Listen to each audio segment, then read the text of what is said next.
आप सब पर सलामती हो। मैं यासिर रशीद हूं और आप मेरा वीलॉग देख रहे हैं। नाज़रीन, कल रात इमरान रियाज खान साहब को घर से उठाया गया, उसकी वारदात की तमाम तर तफसीलात मैं अपने गुज़श्ता व्लॉग में दे चुका हूं और इब्तदाई तौर पे जो समात हुई है उसकी भी इत्तला आप तक पहुंचा चुका हूं। लेकिन आज हैरत अंगेज तौर पे जो देखने में आया कि अदालत के अंदर जो मुलजिम है यानी इमरान रियाज खान, खुद 1 घंटा खड़े होकर दलाइल दिए और बबांगे दोहल दिए। जो बातें उन्होंने की हैं वो हकाइक आपके सामने रखूंगा और उसकी मुकम्मल तफसील रखूंगा कि जो जो बयान उनकी तरफ से दिया गया, अपने इनकम को लेके जो बयान दिया गया और अपने साथियों की बातों को जो वहां पे कहा गया है। लेकिन आज देखने में ये आया कि अगर बनती हुई हुकूमतें इस तरीके से आवाज दबाने के लिए किसी को हथकड़ियां लगा के खुद अगर हंसने का मौका खुद के लिए पैदा करना चाहती हैं, तो फिर एक वक्त तो ये आएगा जब हंसियां सबकी छिन जाएंगी। आज जब जिला कचहरी में उन्हें पेश किया गया तो उनकी गिरफ्तारी जो थी वो एंटी करप्शन ने डाली हुई थी। हमारे लिए ये हौसला अफजा बात है कि आज उनको अदालत के अंदर जरूर पेश किया गया। इमरान रियाज और उनके वालिद पे थराबी झील का ठेका औने पौने दामों लेने का इल्जाम है। जुडिशल मजिस्ट्रेट इमरान आबिद के रूबरू आज उन्हें पेश किया गया। 1 घंटे अदालत के रूबरू दलाइल हुए हैं। इमरान रियाज ने वहां पे खड़े होकर रोशम के आगे खुद गए और उन्होंने जज साहब से ये कहा कि जिस ठेके का कहा जा रहा है कि औने पौने दामों लिया है, झूठ बोला जा रहा है, क्योंकि मैंने जब ये ठेका लिया था तो उससे पहले गुज़श्ता जो ठेका था वो 1 करोड़ 10 लाख रुपए का था, लेकिन मैंने जो ठेका लिया ये 4 करोड़ से ज्यादा है। इत्तला ये मिलती है कि 4 करोड़ 56 लाख के अंदर ये ठेका लिया है।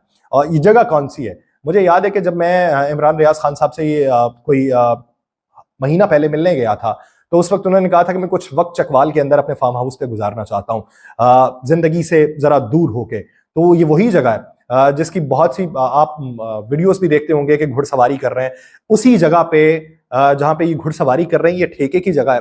और इसी ज़िमन में 2022 के अंदर पहला इन्हें नोटिस मौसूल हुआ था, उसके बाद कोई नोटिस नहीं दिया गया और सीधा जाके इनकी गिरफ्तारी हुई है। वकील इमरान रियाज खान ने कहा है कि सुप्रीम कोर्ट की जजमेंट्स मौजूद हैं, बगैर नोटिस के गिरफ्तार नहीं किया जा सकता। इमरान रियाज खान ने कहा कि जब मेरे घर आए हैं ना तो मैं खुद निकल के मैंने गिरफ्तारी दी है। मैंने इन्हें यह भी कहा है कि मेरे घर के अंदर दाखिल ना होना। इन्होंने मुझे गाड़ी में बिठाया है, गाड़ी में बिठाने के बाद ये फिर मेरे घर के अंदर दाखिल हो गए।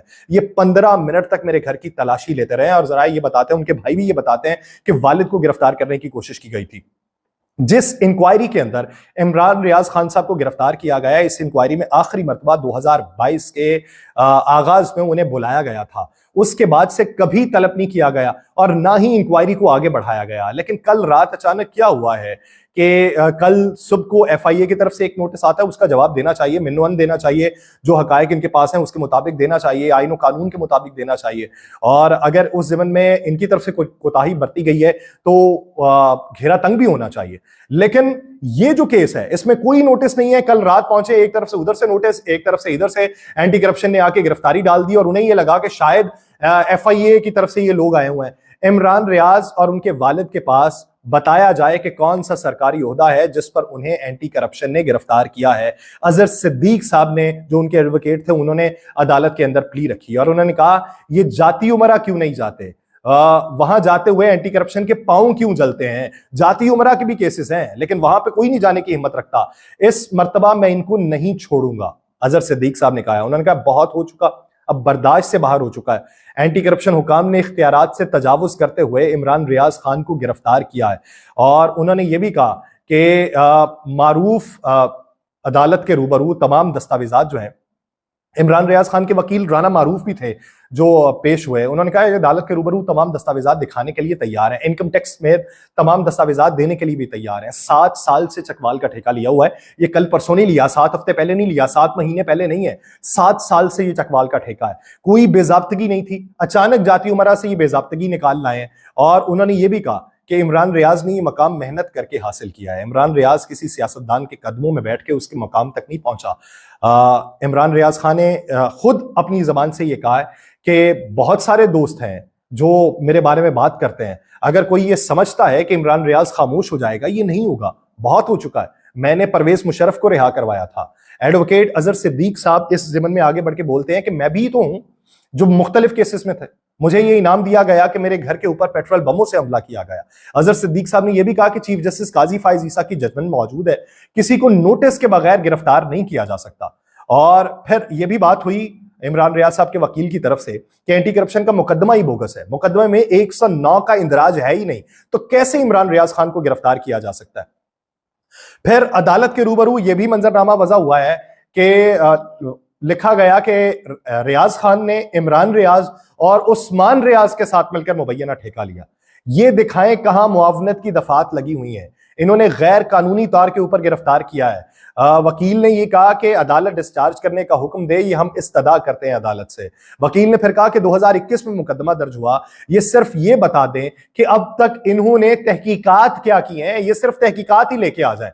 फिर उन्होंने ये कहा कि ये कहते हैं कि डायरेक्टर उस्मान तैयब के साथ मिली भगत से ये ठेका लिया। क्या उससे तहकीकात हुई? क्या उसे गिरफ्तार किया?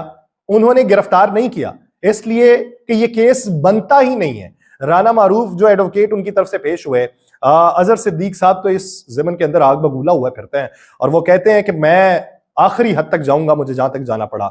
इमरान रियाज खान साहब के वकील ने कहा कि इनकी खामोशी बताती है कि इन्होंने किसी की ईमा के ऊपर, किसी की ख्वाहिश के ऊपर इमरान रियाज खान को गिरफ्तार किया है। इमरान रियाज खान के वकील अजहर सिद्दीक साहब जो थे, उन्होंने प्रोसिक्यूटर के ऊपर एतराजात उठा दिए। उन्होंने कहा ये दिखाएं क्या ये इस अदालत के प्रोसिक्यूटर है, ये वकील तो नहीं है, क्योंकि ये यूनिफॉर्म में नहीं है। अदालत इनको अदालत से बाहर जाने का कहे, क्योंकि प्रोसिक्यूशन की जानिब से जो वकील था, अदालत के पैरामीटर्स हैं, अदालत के एसओपीज हैं कि अदालत के सामने जो भी पेश होता है वो कोड ऑफ कंडक्ट के मुताबिक उसको अदालती रूप के अंदर जाना होता है, वकला की वर्दी के अंदर। अगर आप शलवार कमीज पहनते हैं तो ऊपर आपको वेस्ट कोट पहननी है, अगर आप पैंट शर्ट हैं तो ब्लैक पैंट, व्हाइट शर्ट, काली टाई, काला कोट पहन के पहुंचना है, लेकिन नहीं थे। उन्होंने कहा इनका बुक्स वाजे है, इनकी इंफॉर्मेशन इंतहाई नाकिस है। ये कहते हैं अपना असर रसूख इस्तेमाल किया है, एक सबूत, एक कागज या एक भी ऐसी चीज दिखा दें जो असरअंदाज हुई हो। ये सिर्फ इतना ही बता दें कि इनके पास कोई एक सबूत है जिसमें कोई भी एक बदनीयती की हो। नहीं है, इनके पास कुछ नहीं है, ये खामोश है, इनके कागजात खामोश हैं। उन्होंने ये भी कहा कि हम किस फार्म पे जाएंगे, हमें तो यहीं पे आके कहना है। इमरान रियाज खान साहब ने कहा मैंने कुछ अर्सा कबल एक जमीन खरीदी थी, मुझे प्रॉपर्टी डीलर ने बताया कि 13 कनाल जमीन इजाफी आ गई है। डीलर ने बताया कि चालाकी से हमने आपके नाम करवा दी है। मैंने कहा मैं 13 कनाल के लिए अपनी 2 गज जमीन खराब नहीं कर सकता, मुझे नहीं चाहिए। मैं जैसे ही वापस आया मैंने कहा कि 13 कनाल अराजी जिसकी है उसे ढूंढो। पता चला कि वो शख्स फौत हो गया। मैंने उसके बेटे से राबिता किया, मैंने उनको यह कहा कि आपकी एक एक पाई आपको मिलेगी, ये मेरी है ही नहीं, ये आपकी है और मैं आपको वापस करूंगा, ये मेरे नाम लगाई गई है। उन्होंने फिर ये कहा मुझ पर जो इल्जाम लगाया उसका 10% नहीं बनता, मैं चैनल से जो कमाया है उस पर 20 लाख तक मैं इनकम टैक्स देता रहा हूं और मैंने हमेशा कहा है कि मैंने पूरा टैक्स दिया है।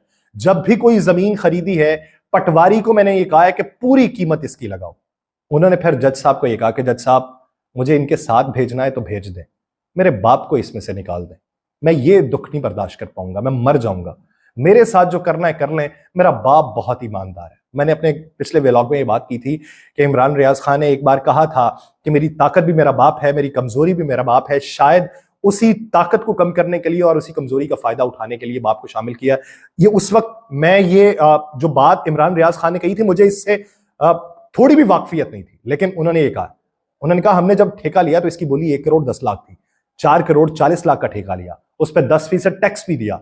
मैंने वहां जंगल लगाया, 10,000 दरख्त लगाए, मैं वहां गांव के लोगों को दरख्त तोहफे में दिए। ये मुझे एक दीवार बता दें कि खिलाफ कानून बनी है तो खुद हथौड़े से जाके गिरा दूंगा।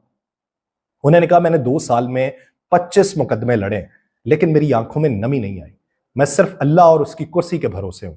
मुझ पर जो मुकदमे बनाए गए उन पर सजाए मौत होती है। मेरे खिलाफ तो उस्मान बुज़दार और परवेज इलाही खिलाफ था। फिर उन्होंने इल्तजा की कि रोके, सरी ने रोकें, मैं बहुत से लोगों की उम्मीद हूं, मेरा मुल्क है, मेरे इदारे हैं, कोई बात नहीं, लेकिन मैं माफिया के सामने सरेंडर नहीं करूंगा। मुझे बहुत सारे दोस्त की बात करते हैं, उन्होंने कहा कि मैं अपने पेट से कपड़ा नहीं उठाऊंगा, मेरे साथ जो इन्होंने किया है कभी नहीं बताऊंगा, मैं अपनों के साथ क्या लड़ाई करूं, मैं नहीं कर सकता। मैंने इस माफिया के खिलाफ आखिरी हद तक जाने का फैसला कर लिया, मैं पीछे नहीं हटूंगा। मैंने इन्हें कहा था मुझे मार दो, मेरा खमीर ही ऐसा है, मेरी कुर्बानी दे दें, मेरे बाप पर इल्जाम ना लगाएं। बाप को लेके वो रंजीदा हुए हैं। उन्होंने जज साहब से ये कहा है कि सर आप ऊंची जगह पर बैठे हैं, सब देख रहे हैं, आपको नजर आ रहा है। ये सरकारी एहलकार भी खामोश हैं, जानते हैं कि सच्चाई क्या है, ये मजबूर हैं, मैं जानता हूं, ये भी जानते हैं कि सच क्या है। इमरान रियाज खान ने अदालत के रूबरू जो मौक़िफ़ अपनाया तो उसमें आंखें जो थीं उनमें नमी दिखाई नहीं दे रही थी। उन्होंने कहा मुझे पकड़ के ले गए, सारी रात इससे मुतल्लिक कुछ नहीं पूछा, वही मुतालिबा किया कि खामोश हो जाओ। मैं खामोश नहीं हूंगा जज साहब। मुझे ये जो मुझ पे इल्जाम लगा रहे हैं ना, इससे ज्यादा की ऑफर मुझे मिली हुई थी खामोश रहने की। आज मैं कुछ डाउन दिखाई दे रहा हूं। इन्होंने मेरे बाप पे इल्जाम लगाए हैं जिनकी गवाही पूरा शहर देता है। कहते हैं बाप पे इल्जाम लगाने से ये मुझे तोड़ने की कोशिश कर रहे हैं। सर आप देखें कि क्या हो रहा है। मैं ठीक नहीं हो सकता, शायद मैं पैदा ही गलत हो गया हूं। मैंने कहा था कि मुझे मार दो, मैं ठीक नहीं हो सकता, ये मेरे साथ जुल्म करेंगे, मैं बाहर आकर फिर बोलने लग जाऊंगा। लेकिन फिर से वही इस्तदा है कि मेरे बाप को इसमें से निकाल दें। उन्होंने ये भी कहा कि मुझे कई सहाफियों ने कहा कि तुम्हारी इनकम हमसे ज्यादा है, प्रॉपर्टी बाहर बनाओ, उसकी वैल्यू बनेगी, यहां पे प्रॉपर्टी ना बनाओ। और कहता मेरा कसूर यही है कि मैं यही कमाता हूं, यही लगाता हूं, और मुझे यकीन है कि मुल्क ऐसा नहीं रहेगा, यहां सब ठीक हो जाएगा। मैं बतौर पाकिस्तानी, मैं बतौर इस मुल्क का शहरी सिर्फ गुजारिश कर सकता हूं, गिड़गिड़ा सकता हूं, हाथ जोड़ के इल्तजा कर सकता हूं कि मुल्क के अंदर रहने वाले एक घर के वासी होते हैं। घर के अंदर नफरतें अगर फैलती हैं तो 1 2 3 दिन एक दूसरे से कलाम खत्म हो जाता है। लेकिन अगर उसे ज्यादा बढ़ाएंगे, हाँ पेचीदगी आती हैं, उतार चढ़ाव आते हैं, एक दूसरे के साथ तल्ख कलामी भी हो जाती है, लेकिन वो तल्ख कलामी थोड़े अरसे के ऊपर मुहित हो। अगर ये नासूर फैलता रहे, घर टूटते हैं। और खुदा हमें ऐसे किसी भी नासूर से दूर रखे। मुझे दीजिए इजाजत, अल्लाह ने के बाद।